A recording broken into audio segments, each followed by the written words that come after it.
Ada satu hal yang sering tidak kita sadari ketika menjalani hidup sehari-hari.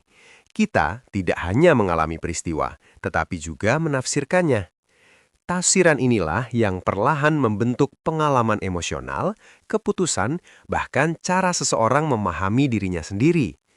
Dua orang bisa berada dalam situasi yang sama, mengalami kegagalan, menghadapi penolakan, atau berjalan di masa yang penuh ketidakpastian.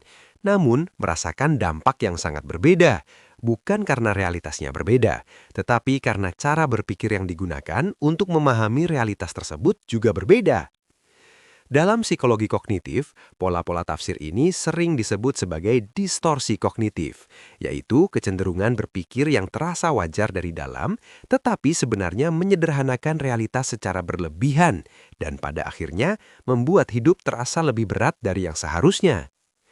Berikut 7 kesalahan cara berpikir yang sering terjadi tanpa disadari, yang bukan hanya memengaruhi suasana hati sementara, tetapi juga perlahan membentuk identitas, pilihan hidup, dan arah perjalanan seseorang.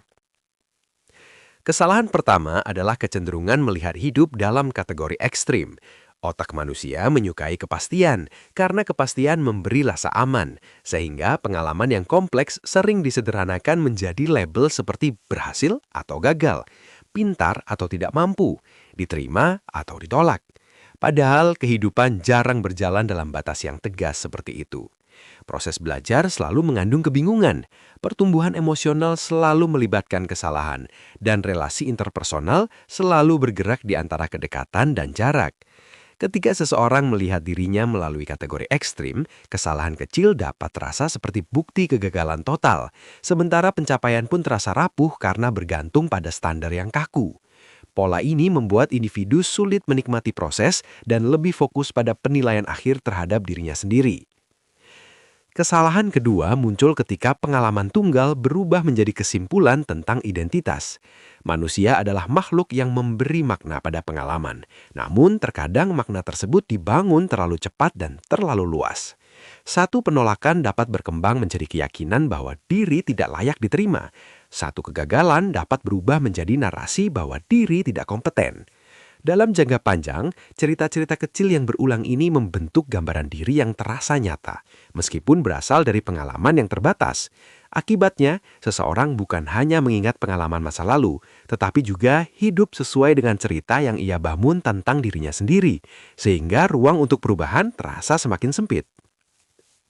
Kesalahan ketiga adalah asumsi bahwa pikiran orang lain tentang kita selalu negatif atau kritis.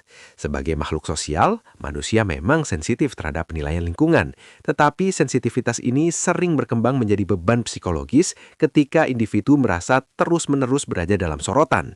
Fenomena yang dikenal sebagai spotlight effect menunjukkan bahwa manusia cenderung melebih-lebihkan seberapa besar orang lain memperhatikan dirinya. Akibatnya, seseorang dapat merasa cemas, menahan diri, atau terlalu berhati-hati dalam berperilaku, padahal perhatian orang lain tidak sebesar yang ia bayangkan. Energi mental pun habis untuk mengelola persepsi yang belum tentu ada, sementara kesempatan untuk menjalani pengalaman secara otentik menjadi berkurang. Kesalahan kelima adalah kecenderungan mengambil tanggung jawab emosional yang tidak sepenuhnya proporsional.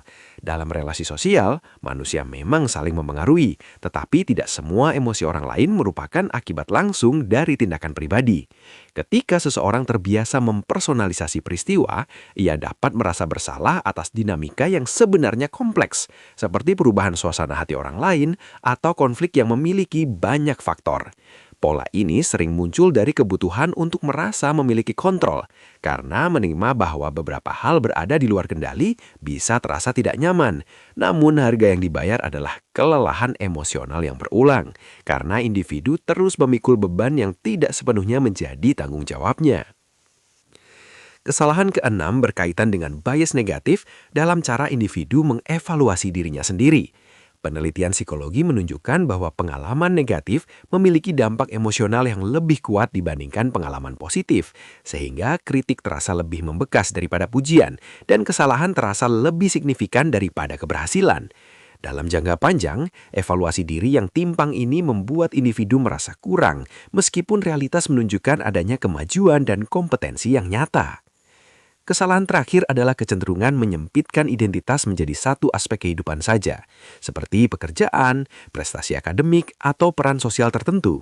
Ketika nilai diri terlalu terikat pada satu domain, gangguan di area tersebut dapat terasa seperti krisis identitas yang menyeluruh.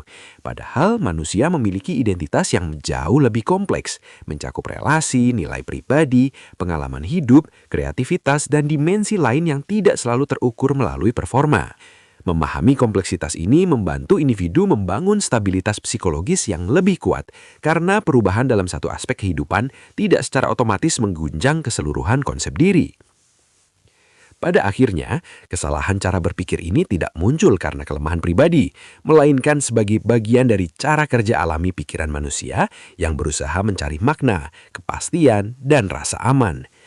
Kesadaran terhadap pola-pola ini bukan bertujuan untuk menghilangkan pikiran negatif secara keseluruhan, tetapi untuk menciptakan jarak reflektif antara individu dan interpretasi otomatis pikirannya. Ketika jarak tersebut muncul, seseorang dapat mulai melihat bahwa tidak semua pikiran harus dipercaya, tidak semua emosi harus diikuti, dan tidak semua cerita tentang diri harus dipertahankan.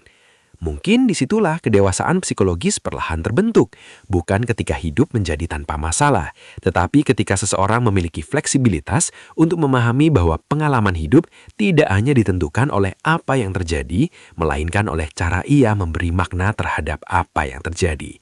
Kesadaran ini tidak membuat hidup selalu mudah, tetapi membuatnya terasa lebih jernih, lebih manusiawi, dan lebih memungkinkan untuk dijalani dengan kehadiran yang utuh.